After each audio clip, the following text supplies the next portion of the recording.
พระมาจาโลกาทิปติสัมปติกา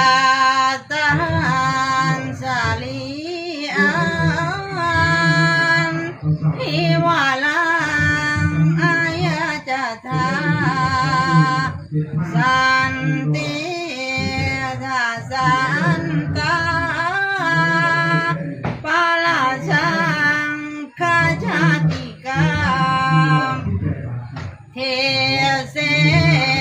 ตุธรรมังอนุกรรมปริมังปัสสะ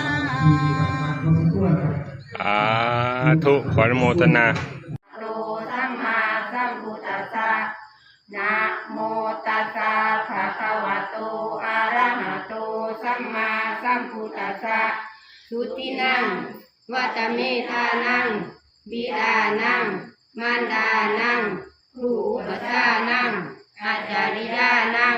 สามิโกนังภรรยานังมายานังเทวตานังเปตานังสัตว์ในทานการให้ของขอจงให้สำเร็จอาสาวะไขสิ้นไปแห่งเครื่องดองในสันดานมีท่านาปัจโยโหตุธรรมมรณะกาเลอามุลลาโหสุขังอีเมสัพเพปุญญานิอังเหหิจตานิปาลโลกัมหามาสากสายันตุตุจิติสามาสัพเพเทวาอนุโมทันตุสาธุอิมานิมายังพันเตบิณฑาภตานิจัตุปัตตยานิสัพปริวาลานิพิภูสังฆสาปูโนสยามะสาธุโนพันเตพิภูสังโฆอิมานิบิณฑาภตานิจัตุปัตตยานิสัพปริวาลานิปฏิกันนาตุ